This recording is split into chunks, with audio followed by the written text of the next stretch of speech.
Good afternoon. My name is Martin Seward. I'm the General Manager for Global Commercial Services at American Express in Australia. And I've got the pleasure today of having with me here Ronni Khan. Now, Ronni Khan, AO, social entrepreneur, and the founder of the rescue charity, the food rescue charity, Oz Harvest. She's a passionate advocate and activist. She's disrupting the food waste landscape. She's regular in the media. She's consulting with government, and she's a keynote speaker. So it's wonderful to have her with us here today. Her mission is to fight food waste and feed hungry people. And that's supported by very many famous chefs around the world and in Australia. She's an officer of the Order of Australia, and she's been named an Australian Local Hero of the Year. Her journey is the subject actually of a feature film, Food Fighter. And in addition, her memoir, A Repurposed Life, has recently been published. Now, Oz Harvest is Australia's leading food rescue organisation, collecting quality excess food from commercial locations and delivering it directly to over 1,300 charities supporting people in need. It was founded in 2004 after Ronni noticed that there was a huge amount of waste from the hospitality industry, and she decided on a better way. Starting in Sydney, just with one van, in the first month, she delivered 4,000 meals. Now, fast forward to today, Oz Harvest now operates nationally, rescuing 180 tons of food now each week from over 3,500 food donors that include boardrooms, through to supermarkets, through to hotels and airports. So good afternoon, Ronni, and thank you for being here. Thank you so much. It's a real privilege to be here. And I would like to begin by acknowledging the Gadigal people of the Eora Nation on whose land we meet today. And I know that our guests are all over the world, but also certainly across Australia. And I think it's really important to acknowledge their leaders, past, present, and emerging. Absolutely. So perhaps we could start this chat today. Could you tell us a little bit more about Oz Harvest for the people that aren't as familiar? Absolutely. So, I set up Oz Harvest not intending to build the biggest food rescue organization. In fact, I wanted to stop food waste and thought it would just take a very short while. But on a daily basis, we have almost a fleet of 70 vehicles that rescue food from anywhere in the food supply chain and deliver that food to vulnerable people.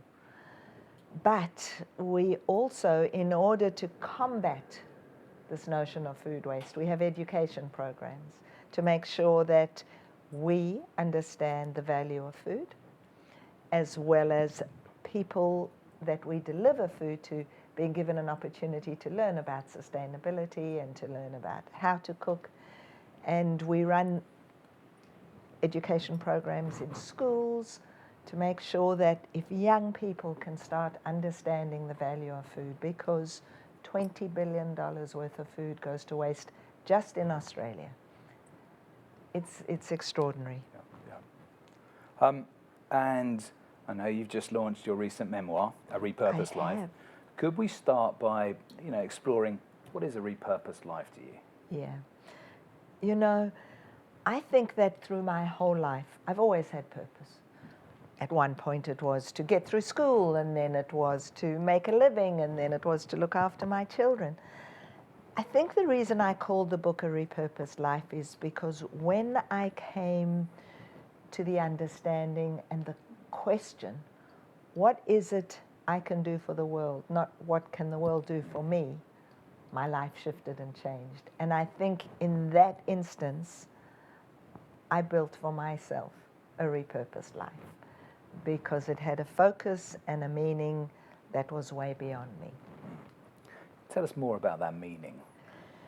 Well, I think that meaning is such an important part, and I think through COVID these last 9 months, we have so found ourselves suddenly in a world that shifted and changed, and people are looking around and asking themselves, what am I here for? What is meaningful? For me, it became, there had to be something more. than just looking after myself and my family. And that's when I started thinking, if I could do more, and understanding that finding meaning in something else gave such a huge focus to my life that was more fulfilling than anything I'd ever done. And I think in that's what I mean by meaning. And that's really interesting. Have you seen the meaning evolve over time? Is your meaning, is it the same as it was in 2004 when you established Oz Harvest, or is it different now? That's an extraordinary question, because I think it is different. I think that in 2004, what I thought I was doing was making sure that good food would not go to waste and making sure that I fed people. As we've evolved, and as my vision for Oz Harvest has evolved, I want to intervene in the broken food system. And so the meaning of the work that I do has become so much greater because I've realized that the more I give back and the more I do for others, the more rich my life has become. So I didn't know that would happen to me when I started. And so yes, the word meaning, the focus around having a meaningful life gives me something to wake up for every single day. That is so powerful. Yeah, that's awesome. It's inspiring. You know, we'll see. I certainly feel inspired by Ronni, her story. For those that are listening in, you'll have this in your pack. You've got the book. I would read it. It's illuminating. It's fantastic. One of the things that stood out for me was, you had a previous career. Yeah. You were very much. You founded a thriving and glamorous events business.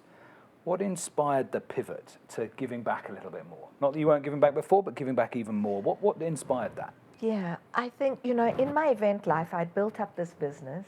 I had this boutique event company, and it was very fulfilling. I loved it. I loved taking a unique moment in your life or somebody else's life and providing extraordinary memories, because that's really, it's the storytelling and it's what we left with. And I loved that and knew how important it was. But I reached a point that I thought two things. People took their events so seriously that the event became more important than what it stood for. Whether it was a wedding or whether it was a corporate event, it wasn't what the corporate was doing, it was make the event so precious. And it wasn't the living a life with somebody for the rest of my life, but it was, let this be the most glamorous event ever. And whilst I loved the decorating and loved doing that, I thought there's got to be more. But also at each of my events, there was food. And at every one of my events, food is just such a beautiful way of showing generosity, abundance. Food is about dignity and sharing and respect and caring. And I was creating an enormous amount of food because I wanted my clients to look fantastic. And there was all this food going to waste. So when I realized that I had a problem that needed to be solved, and in a way, that is a little hint, because many of us say, how will I find my purpose? How would I find what it is I need to do? Sometimes it's right there in front of us, and you solve a problem for you that oftentimes we'd say, why doesn't somebody fix this? Well, maybe that somebody is you. In my case, it was me. And once I started seeing what that food I was producing could do for others, I was like in this very mixed place while I ran my event company for the next 7 years after I started Oz Harvest, because I'd suggest we had this beautiful event and I'd make sure there was wonderful food, and then I'd rush and take that food and feed hungry people afterwards, until that became way more exciting and more interesting and more fulfilling than the actual events. Yeah. It's interesting. I think about, I didn't take my job because I looked at the job and thought, that's the purpose I want to go after. But I found so much purpose in my work. So that really, really does resonate with me. Totally. Over the years, I've had so many people come to me and say, you're so fortunate. You found your purpose, where am I going to find mine? You know, as if you could look here or look there or walk into a supermarket and buy it off a shelf. But actually it's inside of us, and it's the thing that gives us the joy and gives others something as well. You know. It's interesting, you know, just observing, you were talking even in the events business, at that stage you were the purpose of it was still coming out from you, and then it's come into the next stage of your career as well. Yeah. So, you know, thinking about those first stages of Oz Harvest, take us into, what was a day in the life like? What was it like? Who did you work with, and how did you get it off the ground? You know, when I think about starting Oz Harvest, people would say, you know, now, as I say, I have a fleet of 60, 70 vehicles, and we have technology and systems around how to do this. Honestly, I had a van.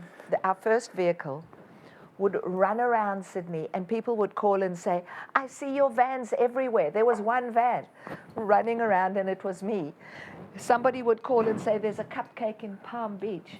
I would go and pick it up, and there'd be a tomato in the opposite side of the city, and I'd run and pick that up because, apart from my food. And so it was very much about literally just word of mouth. Do you have surplus food? Awesome, I'll come and fetch it if you did, because I literally would walk into my greengrocer and said, what happens to your leftovers? And then I had a team of volunteers who go around to other businesses. And it was just built by word of mouth. And people, I think the beauty of what I do is that I didn't have to teach anybody about not wasting food. I bet you someone in your childhood said to you, eat your food, because there's someone starving somewhere. And every single person out there will have heard that. So the notion of what I was creating was so attractive that people came to support and helped us to grow. That's fantastic. One of the things I've been doing, I did over the weekend, I went to a restaurant and we had breakfast. You and I had breakfast about a week and a half back, and I've already picked something up from that breakfast. And during the breakfast, Ronni asked the waitress, how big is that going to be? And, you know, I wasn't quite sure if it was because you were very hungry or not very hungry, but you were looking to try and identify, was there going to be waste at the end of this? And I did that over the weekend. So over the weekend while I was away, I was in Bury, and we went out for dinner, and I asked the waitress, how big is the pizza? And she brought one out and she showed me, and I thought, yeah, I can eat all of that. And there were some hungry people at the table, so we could have dealt with that. But I just think there are things that you can pick up, that I've picked up already, on what we can each do to make a difference for this. Absolutely. Well, there are people who say that I sit on their shoulder. Their children either love me or hate me because the recurring leftovers get repurposed or not. But it is such an important thing because we hold the key to not wasting food, each and every one of us. You know, out of that 20 billion just in Australia, so a third of all food globally goes to waste. And out of that, a third, we, individuals, householders, citizens, consumers, are responsible for half of that. Wow. So if we change our behavior, then we will waste less food. Yeah. And you've already on that journey, so I'm thrilled. Thank you. Thank you for helping. Perhaps a couple of questions from a business perspective. As you've expanded Oz Harvest, you know, distilling your purpose, distilling what you want to achieve, what you want to stand for, how have you done that as you've recruited new people? So our culture is very, very strong. You know, I'd run my own business. I'd never run a business that I was accountable to anybody else other than me until I started Oz Harvest. So first of all, you now are dealing with other people's money, and you're now hiring and building an organization. I think the things that have always been, you know, my moral compass, my north is, I want people who have the right attitude. I don't ever hire, it's not that I don't hire for skills. Of course, skills are absolutely important. But if the most skilled person came to me, but I didn't feel that they culturally had our outlook, I wouldn't hire them. And I do the very last interview for every hire that comes in, whether it's a driver or whether it's someone in the management team, because it is about our culture, and there is something very vibrant and very alive about our culture. And it's, you know, the best way I can describe it is, the thing that gives me the most pleasure is when I come in on a Monday and I hear from my staff that they've all got together, or they had a party, or they went out drinking, or they went out through the week. They're all friends, and it is a family, a culture of family. And that is very precious, and it's so important to maintain. And rather rare. You know, that's not all that common, that everyone is socializing together. It shows that you're definitely getting that right. Yeah, look, we are. And I get asked often if we could bottle it and pickle it and sell it, and I'm looking as to how to do that. Good.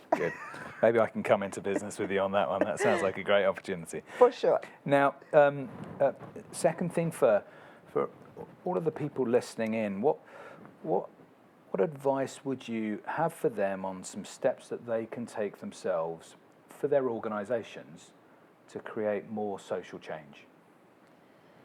So I think perhaps the best way I could share an example of that is if I think about through COVID. You know, we've just gone through COVID, and again, we're suddenly working from home. We're disengaged physically.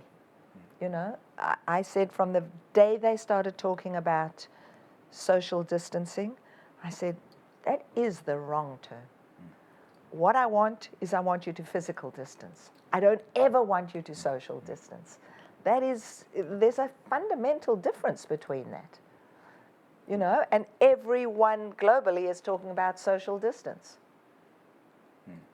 And so through COVID, communication became the most important thing. Now, that's not just through COVID. It's how you share what's going on in a business. It's how you bring your whole self to work. And actually, it's interesting because I'm working on a training piece to help businesses help their staff bring their whole self to work, not leave any part of yourself behind.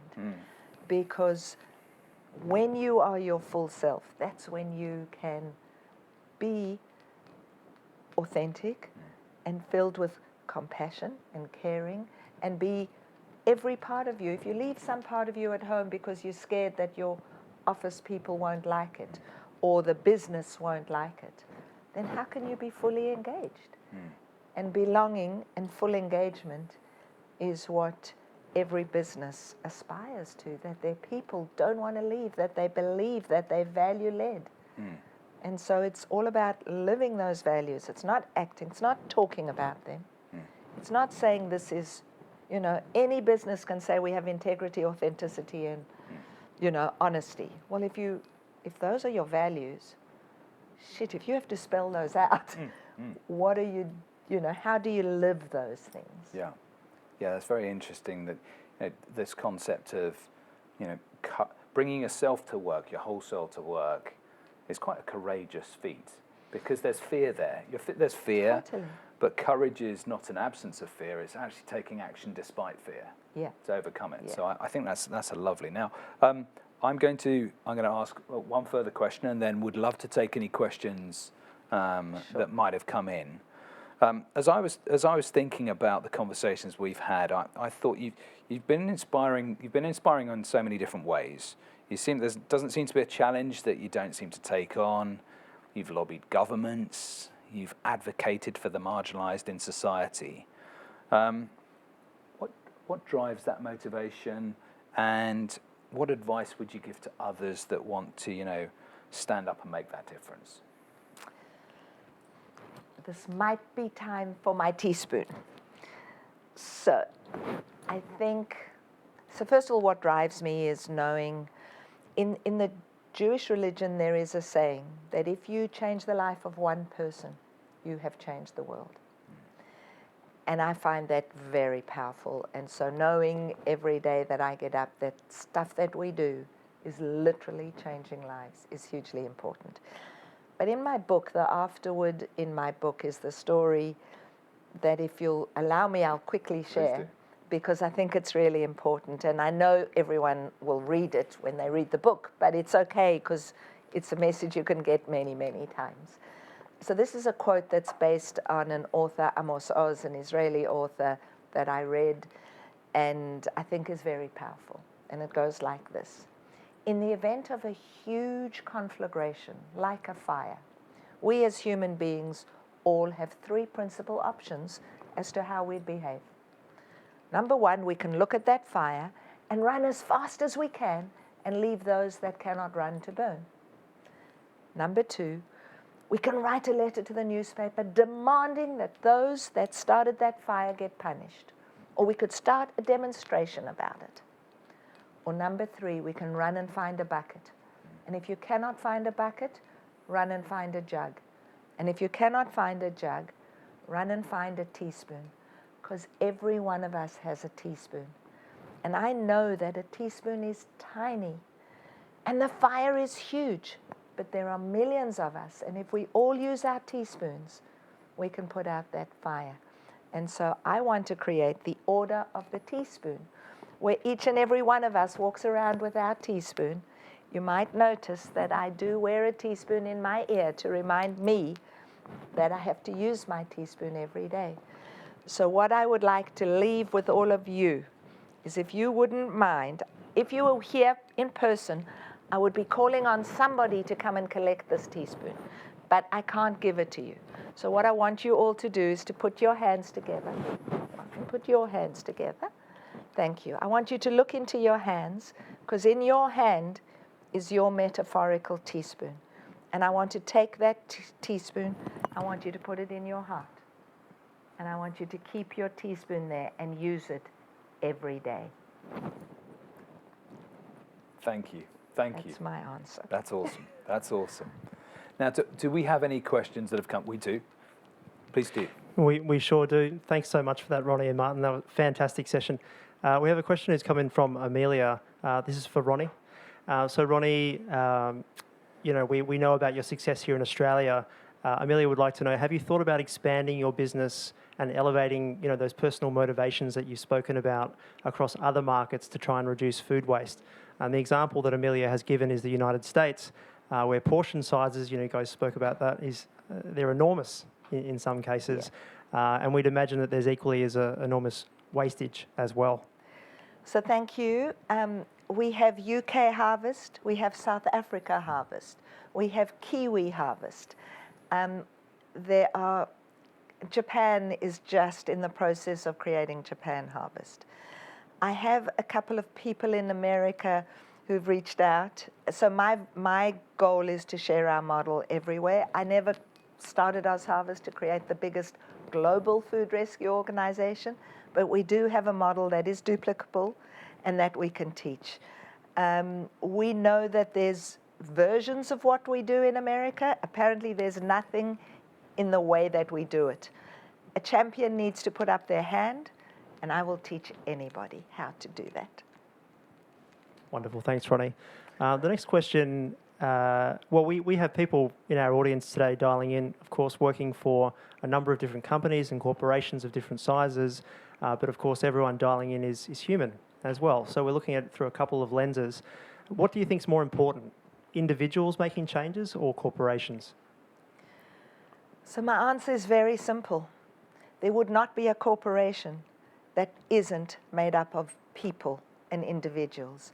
So each and every one of us has the power to change and make our corporations the most effective in terms of what they do for the planet and for people. Individuals make up business. Great, thank you, Ronni. Let's keep this rolling. We still have time. So speaking of individuals, I imagine that affecting such significant change can't come easily. Or clearly an amazing person, but still, just one person. So I would assume that you would rely on strong partnerships to achieve such fantastic results. Can you share some information regarding some of your favourite partnerships with people that you've worked with over the years or corporations? Absolutely, thank you. So Oz Harvest is absolutely the sum of its parts, and we exist and can do what we do because of the partnerships, whether they're individual, whether they're businesses, foundations, and trusts. So for example, this week, if anybody walks in Australia, if anybody walks into a Woolworths, you will have the opportunity to round up your purchase. So if your bill came to $47.82, you would have the opportunity of making that $43. And the intention at the end of the Christmas appeal is that we will be able to deliver 6 million more meals because of what's raised through that partnership. So partnerships are fundamental to us. We look at them quite differently. We say to businesses, partner with us. It's obvious what we need. We need both money and we need your skills, but we come to you and say, we've got value to give you. We can offer your team. We can offer your people a sense of action, a sense of giving back. And so we're very, very big on partnerships. That is how we've grown, that is how we exist, and that is how we give back. Wonderful. Thank you, Ronni. The next question I could probably direct to both of you, but why don't we start with Ronni and then perhaps Martin, I'm sure you have something to add. More generally speaking, what's the best advice you've received? You sort of laid out a lot of your achievements that you've made, but who's helped you along the way and who's provided you that amazing advice, do you think, Ronni? Probably the most powerful and simplest advice is my spiritual teacher, who just said, Ronni, go out and do good. Go out and do good for others. That's about the most powerful thing you can do. Yeah, that's beautiful. My probably the best advice I've been given. My mum very early in my life said, if there's an option to be kind or not be kind, always be kind. Just you can drive outcomes. You can achieve a lot of different things. Doesn't mean you can't go after your goals. Doesn't mean you can't go after the things that are tremendously important to you. But when you come to those marginal decisions where you have this option of not being kind or being kind, you're never going to look back and regret being kind. And that always resonated with me, and I try to do that as much as possible. I don't get that right all of the time, but I try and do it as much as possible. Yeah, it's profound. Thank you both very much. I think we have time for one more question. Again, directed to both of you, but let's start with Ronni. I get the sense that your mission isn't completed yet. Listening to you talk today, you've achieved so much. And so this concept of success and I guess being successful and potentially being finished, what does success look like for you? Success for me is putting Oz Harvest out of business, because it means we've helped raise up millions of people. We've stopped food waste. We've solved the broken food system. So success is definitely, I can tell you what it's not. It's not having money in the bank, and it's not having more things. It's having less things, but appreciating them and understanding the value of friendships, of food, of everything, our planet, everything around us. For me, I think I've spent much of my life not necessarily having the balance that I think I need to have, and I've been too focused on certain components at certain times, and they've varied over time. But I personally feel as if success for me is trying to maintain as much balance as possible. Similar to those constituents you were talking about, I want to be the best son, I want to be the best partner possible, and the best never does anything wrong. It's as good as I can be, the best leader in a business to support people, the best to drive outcomes. So I think balance for me, if I can try and get as much balance as possible, I'm winning more than I'm losing. That's the goal for me. Yeah. Wonderful. Well, I thank you very much for listening in, but most of all, thank you very much for an inspiring, a humbling catch up and a chat. Like I say, I've taken away so many things prior to this session. got a couple more now on some of the advice you've given. So just a huge thank you, and all of the best for the future. And thank you so much, and thank you for sharing my book, A Repurposed Life, with all of your partners and all of the people that you invest in and work with. And I hope you get something out of it. Thank you. Thank you.